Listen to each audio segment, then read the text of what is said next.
네, 8월 3일 월요일 여의도 인사이트로 이어가겠습니다. 오늘은 김한진 박사님의 인사이트와 함께 할게요. 모셔보죠. 박사님 어서 오세요. 네, 안녕하세요. 네, 8월의 첫 거래일이 이렇게 시작이 됐습니다. 7월 너무 힘들었어. 너무 진짜 너무 힘들었다가 7월 마지막 날에 뭐랄까요? 깜짝 진짜 이거는 역대급이라는 표현도 안 어울리잖아요. 그냥 역사에 처음 아니었을까 싶은 지수 거의 18% 그렇습니다. 상승 그렇죠. 그렇게 깜짝 놀라게 한 뒤에 또 이렇게 오늘은 시장이 8월 첫 거래일을 약세로 코스피는 약세, 코스닥은 비교적 강세 또 이렇게 시작을 하니까 8월도 변동성의 장인가 이렇게 좀 생각이 들어요. 소회를 좀 듣고 싶네요. 박사님께서는 어떠세요?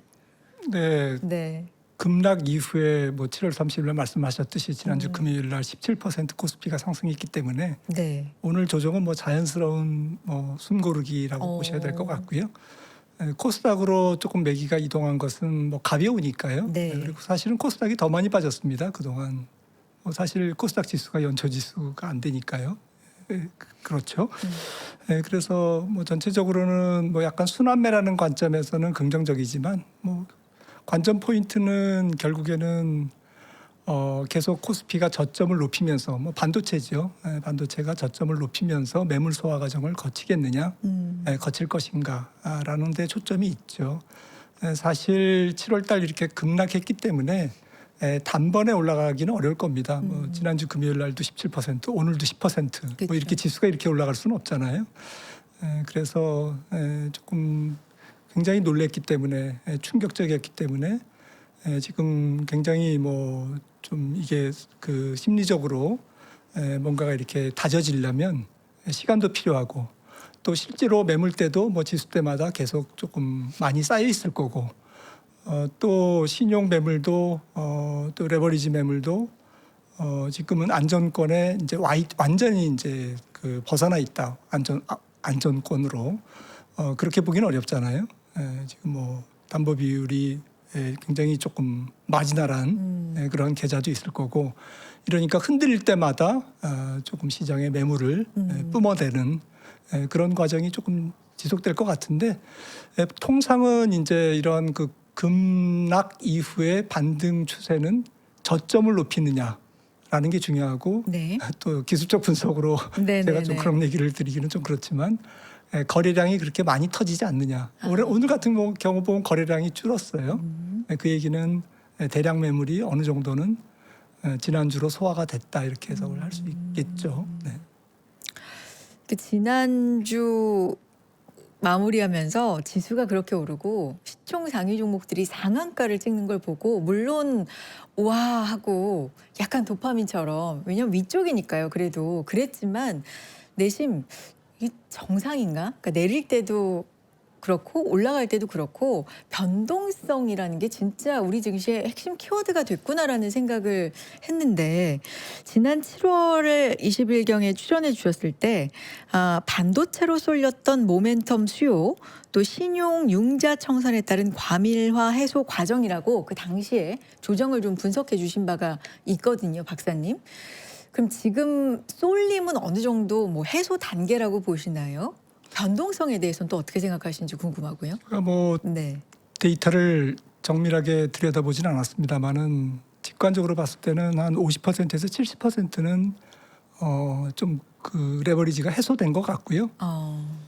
지금 요거 그래프를 한번 보시면은 이거는 우리나라 얘기 아니라 미국 얘기인데요. 네. 골드만삭스의 하이베타 모멘텀 바스켓이라고 지수라고 보시면 됩니다. 이 구성 종목이 AI 관련주, 반도체 관련주, 성장주로 하이베타 종목으로 이제 구성이 돼 있는데 이게 X축이 1월 말이에요. 원점이 조금 해서 잘 안 보이실 텐데 죄송합니다. 그런데 6월 22일 날 이제 고점을 찍고 5개월 동안 올라간 게 단 3주 만에 꺾였어요. 미국도 필라델피아 반도체 지수 등 반도체 주가가 30% 빠졌잖아요. 지난달까지, 지난주까지. 그러니까 이게 그 모멘텀 쏠림과 이제 그 레버리지화된 시장 구조가 이제 얼마나 비대칭적인지를 여실히 보여주고 있거든요. 미국도 마찬가지고 우리 증시도 마찬가지라고 봅니다. 이 추세가 유지되는 동안에는 모멘텀은 올라가는 걸 계속 사는 거잖아요. 그래서 강력한 상방 수익률을 보였죠. 그런데 이제 AI 투자에 대한 의심, 뭐 여러 가지 이제 뭐 조금 노이즈 이런 것들이 하면 이제 이 포지셔닝이 이 집중된 포지셔닝이 레버리지가 높을수록 잘 깨지기 쉽다라는 것이 이번에 또 한 번 입증된 거죠. 그래서 갑작스럽고 무질서한 청산. 그러니까 이제 뭐 우리나라 같은 경우는 이제 레버리지 ETF가 같이 가세해서 이렇게 청산이 된 것 같습니다. 이 골드만삭스의 하이베터 모멘텀 바스켓으로 봤을 때는 거의 해소가 됐죠. 미국도 굉장히 몸이 가벼워졌습니다. 전 세계 시장이 똑같은 것 같아요. 우리도 좀 비슷하지 않을까요? 레버리지로 좀 쏠리고 반도체 위주로 쏠렸던. 이게 뭐 앞으로 주가가 올라갈 수 있는 모든 조건을 설명하는 것은 아니죠. 그쵸. 그런데 필요 충분 조건에서 한 가지 조건은 충족했다. 해소가 됐으니까. 네. 그다음부터는 이제 펀더멘탈과 싸움이죠. 그러면 오늘 박사님하고 전반적으로 이제 얘기를 나눠보고 싶은 부분이 매크로 측면에서 우리 시장을 조금 더 넓게 볼 때 혹은 우리 시장을 둘러싼 글로벌 환경을 조금 넓게 볼 때 우호적인 것들이 있을 거고 부정적인 것들이 있을 텐데 그 부분을 좀 정리를 해봤으면 좋겠거든요. 왜냐하면 다 좋은 것만 다 부정적인 것만 있지는 않을 텐데 그렇게 깔려 있는 와중에 누가 더 그러면 힘이 셀 것인가 이런 결론으로 좀 나아가 봤으면 좋겠어요. 네, 일단 뭐 가장 긍정적인 거는 경기죠. AI 사이클 자체가 워낙 강력하고 힘이 좋다 보니까 이게 뭐 기관차가 열차가 갑자기 멈출 수가 없잖아요. 약간 정지 신호가 이제 들어왔지만 급 브레이크를 밟은 다음에 이게 쓰는 데는 열차가 쓰는 데는 워낙 힘이 좋기 때문에 저는 내년 상반기까지는 AI 사이클 뭐 내년 상반기에 끝난다는 말씀이 아니고 적어도 미국 경기 측면에서 앞으로 한 1년 정도는 조금 안정적인 경기 모습을 보이지 않을까. 투자든 소비든 뭐 우리나라도 마찬가지고요. 수출 뭐 이런 것들이 지금 뭐 들어오는 데이터를 보면 우리나라 수출이 내년 상반기까지는 모멘텀이 쉽게 꺾이지 않을 것 같아요. 이게 증시의 가장 좋은 뭐 재료라고 봐야죠. 그다음에 미국이 좀 운이 좋은 게 트럼프가 그렇게 나쁜 정책을 많이 쓰고 전쟁을 그만두지 못하고 있음에도 불구하고 올 2분기 GDP도 올해 전체 경제 성장률이 한 2.2% 정도는 될 것 같아요. 작년이 2.4%였는데 그런데 이게 가장 지금 트럼프를 도와주고 있는 게 고용입니다.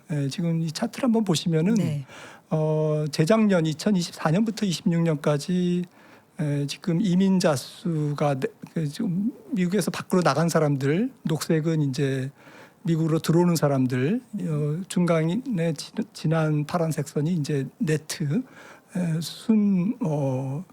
유입액 이민자 수라고 봐야 되는데 플러스 마이너스 다 하고 24년부터 26년까지 거의 240만 명이 줄었어요.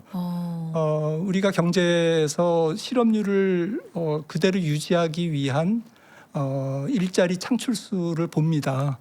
그게 옛날에는 15만에서 20만 건 월 그 정도가 필요했는데 이게 이민자 수가 줄면 이게 한 5만 명에서 한 10만 명 정도로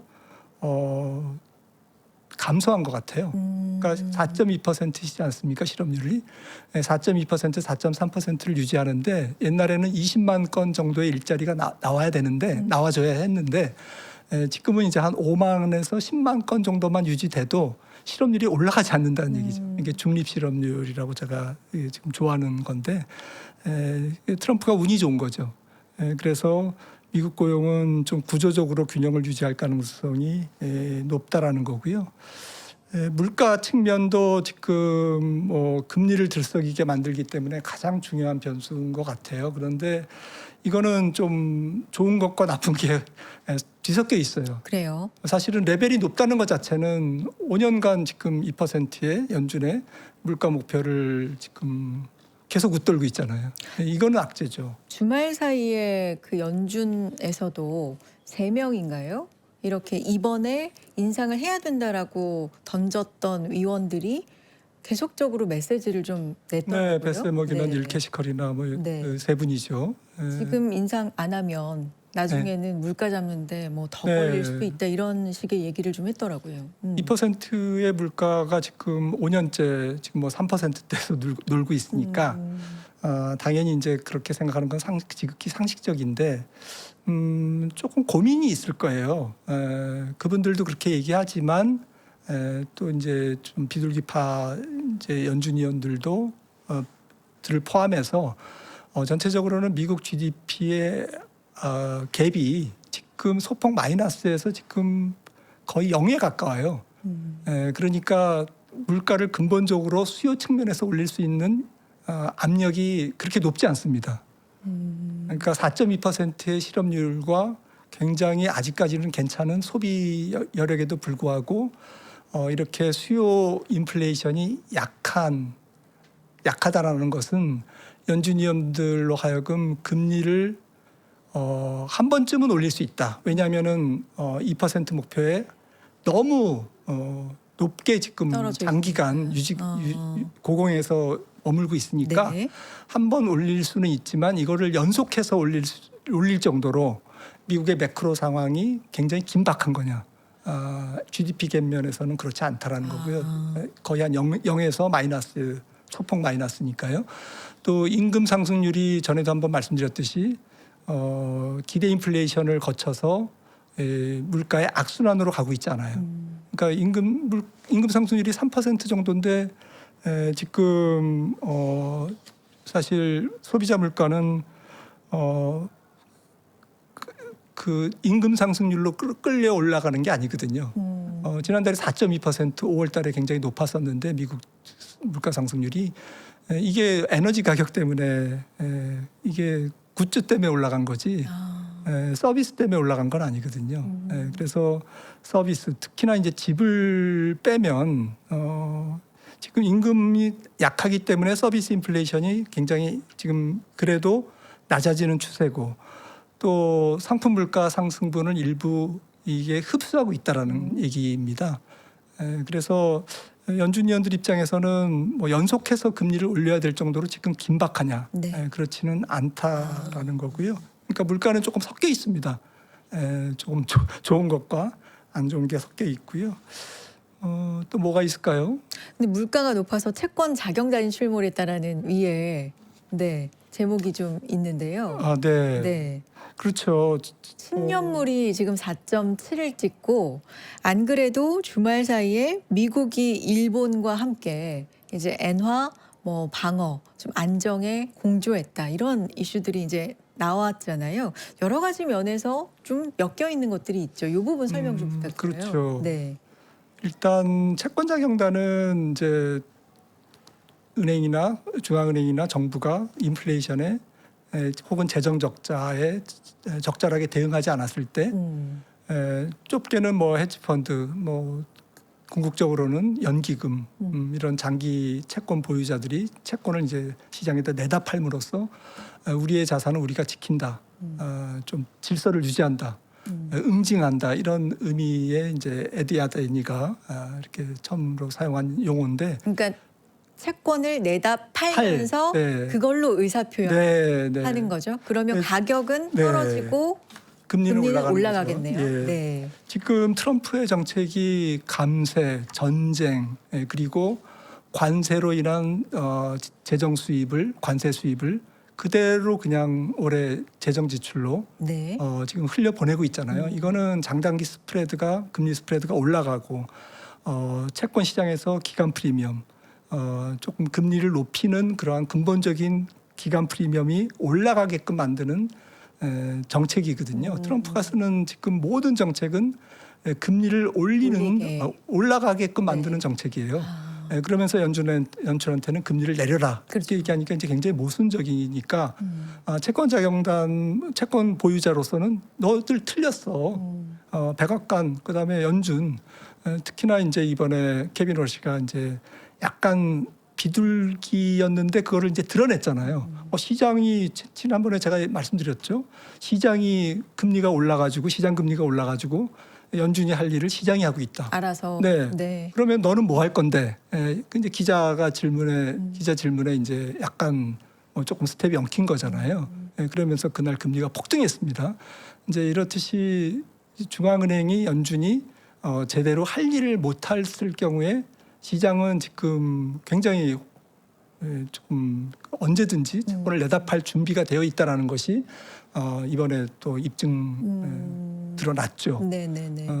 그런 상황에서 지금 미국이 일단은 뭐 올해까지 또 뭐 내년에도 금리가 올라가지 않게끔 하는 모든 정책을 쓰고 있지 않습니까? 네. 알게 모르게 뭐 지금 단기채 발행을 많이 하고 장기채 발행은 적게 한다든지 또 단기채를 발행해서 장기채를 산다든지 이런 그 스왑도 하고 그다음에 말씀 주셨듯이 일본이 이제 뭐 엔화를 방어하기 위해서 달러를 마련해야 되지 않습니까? 엔화가 너무 약하니까. 네, 그러다 보면 미국 국채를 내다 팔 수밖에 없는 거잖아요. 네네네. 그러니까 베센트 장관이 그러면 우리 피마 협정, 포린 그 중앙은행 간에 서로 그 레포 계약입니다. 그래서 돈을 빌려주는 계약인데 네. 이게 일본이 전 세계 그 중앙은행 중에서 미국 국채를 가장 많이 들고 있습니다. 1조 2천억 달러 정도 들고 있고 참고로 중국이 한 6, 7천억 달러밖에 안 되거든요. 2위가 영국이고 그러다 보니까 이제 그 피마 협정이라는 게 이제 국채를 담보로 달러를 빌려주는 그런 그 협약이 돼 있습니다. 그러니까 1조 달러의 총알이 있다라는 것은 뭐 1조 달러를 전부 할 수는 없겠지만 시장의 심리를 안정시키고 사실 이번에 이제 제대로 개입한 거죠. 98년 이후에 28년 만에 처음으로 미일 공조거든요. 공조로. 그러니까 미국은 금리를 방어하기 위해서 결국에는 뭐 환율이 문제가 아니고 네네. 달러가 지금 약간 강세로 가는 게 불편하긴 합니다. 그것도 있지만 그것보다는 일본이 엔화를 방어하기 위해서 미국 국채를 매도하는 것을 막기 위해서 이제 공조를 하는 거죠. 그런 측면에서 모든 지금 포커스가 초점이 지금 금리에 미국은 가 있다라고 지금 보시면 될 것 같습니다. 아까도 잠깐 얘기했지만 정확하게 어떻게 또 이 엔화 이슈가 나올 지금 시점이 정확하게 2년 전 요날 아마 요 전날 뭐 8월 초였을 그런가요? 거예요. 네네네. 엔캐리 트레이드 청산의 그 이슈가 나오면서 굉장히 세계 시장이 흔들렸을 때여서 지금 이렇게 엔화 얘기, 뭐 공조 얘기 나오니까 일본이 이러다가 금리를 미루다가 인상을 만약에 뭐 한다면 그리고 연속으로 만약에 해버린다면 뭐 이런 걱정까지도 조금 앞서가는 것 같기는 하던데 네. 그럴 가능성도 있어요, 박사님? 정확하게 지금 알 수는 없을 겁니다. 엔캐리가 지금 그다음 오랜 기간 동안 지금 얘기가 나온 거기 때문에 저는 굉장히 급한 것은 어느 정도 흡수화를 하면서 가고 있다라고 생각을 하고 있고요. 그리고 일본 잘 아시겠지만 금리를 무작정 높이기가 어렵잖아요. 네네. 금리를 1% 높이면 뭐 그 높이는 첫 해에만 1조 엔 이상의 지금 재정 부담이 이자 비용으로 증가하고 이러한 그 재정과 금리의 악순환 고리에 있기 때문에 일본 중앙은행 입장에서도 굉장히 속도감 있게 올리기는 어렵다라고 생각을 합니다. 이걸 뭐 글로벌 금융시장이 다 알고 있기 때문에 그렇기 때문에 역으로 일본은행 BOJ 못 믿겠다 그러면서 이제 엔화가 조금 더 약해지는 이유가 되고 있거든요. 일본 중앙은행이 금리를 예정대로 뭐 분기마다 0.25씩 그래서 1년에 1%씩 올릴 거야 이렇게 믿는 사람은 아무도 없다라는 거죠.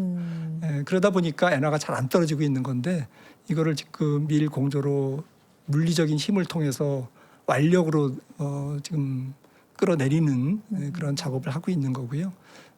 그런데 약간 완력이지만 그래도 미일 그 공조라는 것은 굉장히 의미가 있습니다. 일본 혼자서 뭐 지금 최근에 몇 수십 조를 쏟아냈지만 그거는 잘 안 먹히거든요, 시장에서. 예, 그런데 딱 미국이 나서니까 먹히잖아요. 164에서 그대로 154까지 떨어졌잖아요. 이런 것들은 나름 의미가 있습니다. 그러니까 그렇게 몇십 년 만에 네. 네, 공조. 미국이 급한 겁니다, 그렇죠. 지금. 미국은 국채금리, 네. 그렇죠. 일본은 엔화 약세. 네. 서로 이런 부분에 대한 공조가 있었다. 알겠습니다. 다음으로 좀 넘어가 보면 아까 경기 AI 사이클은 굉장히 좋은 상황이라고 하셨는데 사실 신용 경색에 대한 우려는 좀 나올 때마다 있는 것 같아요. 특히 자본 지출을 굉장히 많이 하는 기업들 혹시 하나가 무너진다면 뭐 이런 얘기 나올 때 신용 경색이라는 단어가 한 번씩 툭툭 튀어나오기는 해요. 지금 어느 정도예요? 아직은 좀 우려를 할 만한 상황은 아닙니까? 여기서 이제 뭐 하이힐드 금리, 네. 투자 부적격 투기 등급 회사채 금리가 더 튀면 네, 뭐 얼핏 생각 드는 거는 뭐 다 아는 얘기지만 오라클이 위험하고 그렇죠. 그다음에 이제 그 네오클라우드 이런 회사들이 뭐 재무 구조는 잘 모르겠습니다만은 지금 하이퍼스케일러들은 그래도 금리가 올라갈 때 버퍼가 있잖아요. 다른 데서 돈도 벌고 재무 구조도 안정적이고 영업이익에서 캐펙스를 뺀 잉여 현금 흐름이 뭐 제로나 마이너스로 들어갔다는 얘기지 이들의 재무적인 버퍼가 약한 건 아니잖아요. 그런데 이제 뭐 하이퍼스케일러 중에서도 오라클이라든지 또 네오클라우드 이런 회사들은 이제 금리가 올라가면 되게 어렵죠. 그리고 AI 캐펙스도 둔화될 수밖에 없고요. 왜냐하면은 투자해서 거둬들이는 수익률과 장기 국채 금리는 항상 대비되는 건 개념 아닙니까? 그러다 보면 문제고 또 범위를 조금 좁혀서 질문하신 신용 경색이라는 측면에서 보면 저는 아직은 우려할 단계는 아닌 것 같아요. 좀 그림을 한번 보시면은 이게 2023년부터 2023년 3월에 SBB 실리콘밸리 은행 사태가 있었잖아요. 그렇죠. 이때 이제 트리플 B 그러니까 투자 등급 중에서 제일 아래 겁니다. 그리고 하이힐드는 이제 투기 등급이고요. 이렇게 보면 반대군요. 네, 제가 잘못했습니다. 여기 위에가 거꾸로 돼야 되는데 하이힐드. 금리가 더 네. 높죠. 네네네. 이게 보시면은 그 2025년 뭐 이제 작년 전쟁 날 때도 굉장히 튀었습니다. 지금 하이힐드는 많이 좀 여유가 있고요. 트리플 B는 여기 트리플 B인데 좀 많이 올라와 있습니다. 지금 그리고 SBB 사태인 2023년 중후반보다는 지금 한참 못 미치고요. 근데 이제 여기서 이제 금리의 방향성이 계속 튀면 증시를 압박하죠. 그리고 이게 좀 적정 뭐 혹은 뭐 적격 회사채보다 몇 퍼센트 포인트가 몇 bp가 더 높냐 이런 측면에서 기준이 되는 국채 금리나 우량 회사채 금리가 올라가면 이게 계속 금리가 올라가면서 조달 금리가 높아지니까 조금 꼬이는 거죠. 재무적으로 꼬이고 신용 경색이 일어날 가능성이 높은데 아직은 지금은 이제 앞서 말씀드렸듯이 경기도 괜찮고 네. 참 굴러는 가니까 그리고 이제 금리 자체가 지금 약간 위험스러운 상황으로 가는데 라면서 사람들이 이제 약간 불안불안하게 보는 정도. 이 정도 상태에서 지금 머물고 있습니다. 불안불안한데 그런 단계에서 뭔가의 조치가 나오면서 뭐 타코가 나오든 아니면 미일 공조가 나오든 좀 끌어내리고 내리고 뭐 이런 지금 고 레벨 단계가 예를 들면 10년물로 미국제 10년물로 따지면 4.7, 뭐 30년물로 따지면 5점 뭐 유정 5점대 5% 초반. 네. 여기까지 오면 이제 미국이 뭔가가 타코가 나오든 뭐 이런 레벨인가 봐요. 네. 그래서 기술적으로도 좀 중요하고요. 그래요? 말씀하신 레벨이. 그래서 지금 전체적인 지금 미국의 금융 환경, 금융 환경을 뭐 뭘로 보느냐에 따라 다르겠지만 저는 이제 장단기 스프레드가 굉장히 뭐 통화 정책에도 중요하고 모든 걸 함축하고 있기 때문에 관심 있게 보고 있는데 트래킹 하는데요. 장단기 금리 차나 이런 걸로 봤을 때는 긴박하진 않아요. 신용 경색이 막 그 당장 기업을 무너뜨릴 정도로 막 그냥 그 몰려오고 좀 연체율이나 부도율이 올라갈 정도로 지금 뭐 긴박하고 연준이 금리를 올리지 않으면 안 될 정도로 뭔가가 굉장히 어수선하고 그렇진 않다. 그렇지는 않다. 근데 여기서 네, 잠깐만 네, 네, 네. 그 장단기 스프레드 금리 네, 차가 네. 그러니까 어떻게 지금 돼 있는 상황인 거예요? 원래는 어느 정도여야 안정적인데 지금은 어떻게 되고 있다. 뭐 이런 부분을 좀 말씀해 주시면 좋겠어요. 네, 뭐 딱히 뭐 네. 안정 불안정 레벨을 뭐 단정하기는 어려운데 추세적으로 지금 뭐 이거는 30년 10년 스프레드입니다. 잘 안 보는 스프레드죠. 그런데 비슷합니다. 10년 2년물 스프레드도 비슷하고요. 지금 파란색인데요. 이거는 제가 빨간색은 연준의 기준금리를 그려놓은 건데 이 장단기 금리 스프레드가 축소된다라는 것은 이제 연준이 금리를 올리는 그런 환경을 시사하죠. 그리고 스티프닝 이거는 이제 장단기 금리가 장기 금리가 더 많이 올라가서 벌어지는 벌어지는 것은 이제 조금 경기 둔화나 이런 걸 시사하고 있고요. 딱 지금이 중립입니다.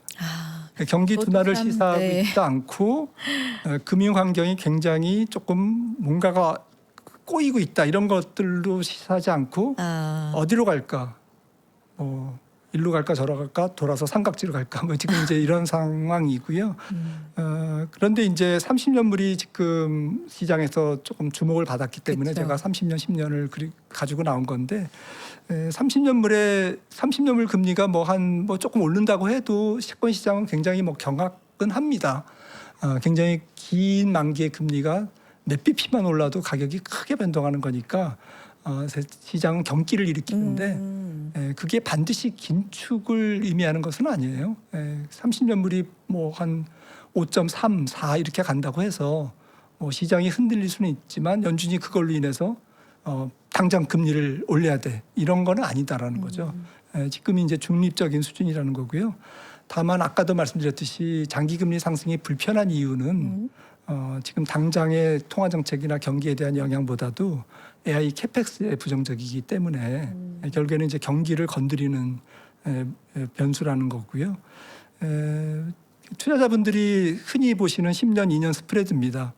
10년, 2년 스프레드와 주가 상승률을 한번 비교를 해보니까 장단기 금리가 확대될 때, 그러니까 장기 금리가 조금 단기 금리보다 올라갈 때, 네. 더 많이 올라갈 때, 그때 주가가 좋아요. 그러니까 예를 들어서 지금 뭐 10년물이 그냥 단순하게 그냥 보면 뭐 5%까지 가는데 네네. 지금 연준이 금리를 올리지 않을 것 같아서 단기 금리는 2년물은 한 3.6에서 그냥 머문다. 이러면 이제 스프레드가 올라갈 것 같지 않습니까? 이럴 때는 대체로 증시가 좋은 거거든요. 경기가 좋다라는 것을 의미하기 때문에 그렇고요. 최적은 뭐 그냥 여기서 어영부영 있는 거죠. 조금 튀지 않고 그냥 현재 금리 상승 확률로 지금 장단기 금리 스프레드도 지금 플래트닝해서 조금 깨작깨작 거리는 게 가장 좋은 거라고 저는 생각합니다. 다만 이제 장기 금리가 만약에 올라간다면 더 많은 펀더멘탈의 에너지가 필요하다고 보시면 될 것 같아요. 10년물 금리가 올라가는데 기업 실적은 혹은 AI 캐펙스에 대한 전망은 어두워진다. 어두워지는 쪽으로 계속 나온다. 그러면 시장은 안 좋아지는 거고요. 주식시장은. 근데 장단기 금리 스프레드가 지금 정도에 머물거나 장기 금리가 조금 올라가더라도 한 4.8, 뭐 4.9 이렇게 올라가더라도 뭐 AI 캐펙스나 뭐 그 반도체나 AI 기업들의 하이퍼스케일러들의 실적이 계속 괜찮다 이러면 어느 정도는 뭉개서 버틸 수는 있다고 생각을 합니다. 이 그래프는 이런 것을 얘기해주고 있습니다. 그러면 박사님 지금까지 말씀해 주신 것만 정리를 해보면 긍정적인 것도 있고 좀 걱정해야 될 부분도 있는데 긍정적인 건 아까 경기가 괜찮다. 경기가 특히, 괜찮고 네, 고용 구조가 고용 구조가 괜찮다. 네, 균형적이다. 균형적이다. 그리고 물가가 조금 부담이 되지만 그거는 이제 에너지에 의한 네, 거고 에너지만 서비스 물가 괜찮다. 유가 떨어지면 어, 괜찮고 서비스 네. 물가는 안정되고 있다. 그러니까요. 그러니까 연준이 급하게 어. 금리를 올릴 이유는 없다. 요것도 GDP 좋은 갭도 점. 지금 제로에서 마이너스 소폭이기 때문에 수요 인플레이션이 지금 그렇게 높다고 진단하기는 어렵다. 그럼 이것도 좀 네, 비교적 네, 네. 좋은 점이고요. 네. 그리고 신용경색 우려가 아예 없는 건 아닌데 그래도 뭐 중간 정도로 네. 아직은 버퍼가 있는 상황이다라는 네. 것도 네. 긍정적이고 뭐 방향성은 조금 안 네. 좋아지고 있지만 네. 뭐 워치해야죠.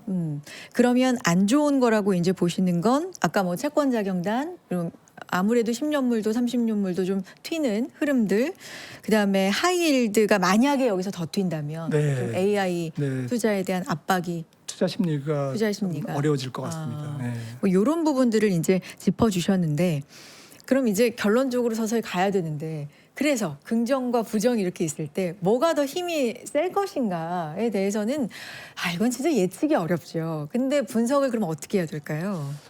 저는 뭐 결론적으로 내년 상반기까지는 그래도 긍정이 좀 부정보다는 높지 않을까. 경기가 살아있기 때문에 컨트롤되는 통제되는 물가 상황에서 경기는 골디락스 플러스 알파 정도로 좋기 때문에 좀 시장은 뭐 그래도 악재를 누르면서 조금 뭐 위쪽 방향으로 움직일 수 있는 매크로 환경이기는 한 것 같다라는 게 지금 현재 시점에서의 결론입니다. 내년 상반기로 보신 이유가 있어요? 경기가 조금 피로도가 높아질 것 같아요. 그다음에 금리도 조금 더 올라올 것 같고 시장 금리도 지금은 이제 4.5% 초반 거기서 왔다 갔다 했다면 내년에는 후반대에서 왔다 갔다 할 가능성이 있죠. 5%에 가깝게. 여기에는 오늘 뭐 블룸버그에서 제가 이제 본 기사긴 한데 그 4대 인공지능 AI 기업들이 향후 수년간이라고 여기서 나와서 몇 년인지는 명기가 안 돼 있지만 향후 수년간 2조 4천억 달러 우리 돈으로는 3천 거의 450조 네, 요 정도를 투자 약정을 했다 이런 보도가 나왔더라고요. 그러니까 AI 투자는 어쨌든 기업들의 의지는 계속되는 것 같은데 경기가 요 정도로만 유지가 돼도 문제 없이 박사님 이런 것들은 지속이 될 수가 있다라고 보시는 겁니까? 그렇죠. 뭐 누구든 예단하기 어렵겠지만 네. 지금 내년도까지는 AI 캐펙스가 거의 확정되어 있잖아요. 그렇죠. 픽스돼 있는 거랑 마찬가지잖아요. 그러다 보니까 내년도에 우리가 보는 경기는 그렇게 크게 빗나가지 않을 거다라는 거고요. 빗나간다면 이제 내년부터 내년 하반기부터 시작되는 2028년도의 경기. 그러니까 내년 뭐 이맘때쯤만 돼도 그 경기를 반영해서 주가가 그 경기라는 게 뭐 기업 실적이니까요. 12개월을 또 앞당겨서 반영할 거기 때문에 한 내년 중반까지는 그래도 이제 지금 보는 우리의 AI 사이클이나 이런 것들이 이어질 수 있다. 이 확률이 높다라는 거죠. 퀄리티는 좀 안 좋아지고 있지만 그 대신에 밸류에이션이 좀 싸잖아요. 그렇군요. 네. 시장이 녹아 있는 겁니다. 퀄리티가 안 좋아지고 뭐 순환 출자하고 그다음에 모멘텀이 조금 둔화되고 하이퍼스케일러들의 잉여 현금 흐름이 마이너스에 들어가고 이런 것들이 다 녹아 있는 거죠. 이게 그렇지 않다면 지금 S&P 500 PR이 25배가 있겠죠. 그러면 박사님 요즘은요 주식 시장이 이제 급락하는 경우가 워낙에 비일비재하게 나오기 때문에 검은 자를 붙이기도 민망해요. 왜냐하면 일주일 내내 그럼 월화수목 금을 다 붙여야 돼요. 검은 월요일, 검은 화요일, 검은 수요일 그냥 검은 일주일이라고 해도 과언이 아닐 정도로 이제 월화수목금 다 붙을 수가 있는데 진정한 그러면 블랙이 붙었던 진짜 큰 사건을 떠올리면 1987년의 블랙 먼데이 요게 이제 진짜 블랙으로 네. 요즘처럼 이제 매일 월화수목금을 그렇게 붙이는 게 아니라 진짜 큰 사건으로 남아 있는 요 장표가 있어서 이게 우리한테 주는 제가 뭐 그냥 캡처해 네. 왔는데요. 시사점이 뭔지 좀 궁금해요. 결론적으로 말씀드리면 네. 펀더멘탈이 중요하다. 이후에 펀더멘탈이 좋았거든요. 블랙 먼데이 이후에. 그래서 주가가 이게 지금 3주간 50% 빠진 겁니다. 이때 왜 그런 거예요? 그 전에 너무 좋았어요. 좋았다 보니까 그래도 뭔가 트리거가 주가가 많이 올랐습니다. 아. 그런데 지금 레이거노믹스로 경기가 굉장히 레이건 대통령일 때 네네. 공급주의 경제로 굉장히 경기가 좋았고 네. 지금과 비슷한 것은 감세와 재정 확대를 하고 지금 유동성을 굉장히 많이 풀었어요. 그때 80년대 중후반에 그러니까 당연히 인플레이션이 왔죠. 그래서 연준이 금리를 올렸습니다. 그때 한 25bpc 한 3번 정도 올렸던 걸로 제가 기억을 하는데 이렇게 금리를 올리니까 이제 통화 긴축에 대한 부담감이 급속화되면서 주가는 많이 올랐겠다. 밸류에이션은 높겠다. 네. 그러면서 그 당시에 프로그램 매매가 처음 도입됐을 때거든요. 네. 정확한 명칭은 포트폴리오 인슈어런스인데 네. 왜 인슈어런스냐면은 우리가 인간은 조금 감정에 휘둘리기 때문에 안 좋을 때는 기계가 조금 이렇게 잡아줘야 돼. 쿨다운 시켜줘야 돼. 그러면서 이제 프로그램 매매가 처음 도입됐는데 그 당시에 뭐 컴퓨터 기능으로 봤을 때는 지금 봐서는 어설펐겠죠. 하지만 이게 지금 10월 2일 날 2662인데 블랙 먼데이는 10월 19일 날 터졌거든요. 네. 10월 19일 날 하루에 22.6%가 떨어진 겁니다. 하루에 요거죠. 그래서 이 토탈 그 급락이 50%라는 건데 네. 기간이 불과 3주. 3주. 이번 거 조금 비슷하지 않습니까? 그러니까요. 이때부터 기계가 매도할 때는 조금 인간이 잠깐 숨을 멈추고 10분, 20분 좀 생각을 해봐라. 인간적으로. 이게 그래서 서킷 브레이커가 이때 이제 시작된 겁니다. 원래 시장을 안정화시키기 위해서 만들어 놓은 프로그램 매매가 오히려 알지 못하는 급락, 지금과 같지 않습니까? 주가 큰 폭으로 오른 다음에 뭔가 그 레버리지가 이제 그 해소되면서 청산되면서 주가가 급락한. 그런데 이제 이런 비이성적인 매도 이후에 그러니까 시스템이 이제 완전히 이제 좀 교란되면서 빠진 거죠. 네. 이번과 같이. 아까 말씀드렸잖아요. 미국도 마찬가지라고. 네. 모멘텀 지수가 그렇게 급락한 거를 보면. 그래서 이제 앨런 그리스펀이 그때 이제 취임한 지 한 2달밖에 안 됐을 겁니다. 금리를 바로 내렸습니다. 금리를 내리고 7.5에서 6.75까지 100bp 가까이 내리고 그리고 이제 수습을 했는데 이게 지금 낙폭의 한 절반 정도 회복된 게 이게 얼마 안 걸렸어요. 한 석 달. 이게 지금 10월 20일인데 3개월이네요. 2월 이듬해 2월 초니까 그러니까 3, 4개월 만에 이제 낙폭의 절반 정도를 한 1년 그래도 한 반 정도 걸린 거 아니에요? 지금 보니까 88년 10월, 89년 2월 이렇게 밑엔 돼 있네요. 2년 네 그러네요. 1년 반? 네. 죄송합니다. 네. 한 1년 한 뭐 3개월. 6개월. 네, 한 6개월. 네. 이렇게 해서 반 정도 회복. 네, 한 반 정도 회복했죠.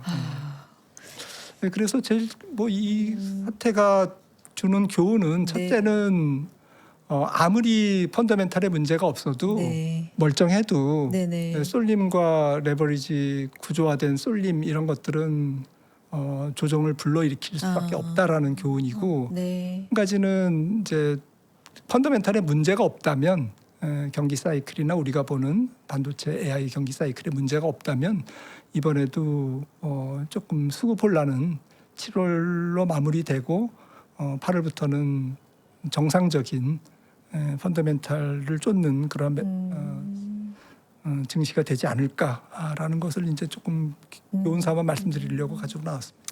알겠습니다. 오늘은요, 박사님하고 지금 우리 시장을 글로벌적으로 둘러싸고 어떤 그래도 긍정적으로 볼 부분, 또 부정적으로 볼 부분, 뭐가 좀 더 힘이 있을까 예측이 불가능한 부분이지만 지금 둘러싼 부분들 어쨌든 분석 또 깊이 있게 자료를 워낙에 꼼꼼하게 준비해 주셔서요 잘 들어볼 수가 있었습니다. 오늘 여기까지 함께하죠. 김한진 박사님 인사이트였습니다. 고맙습니다. 감사합니다.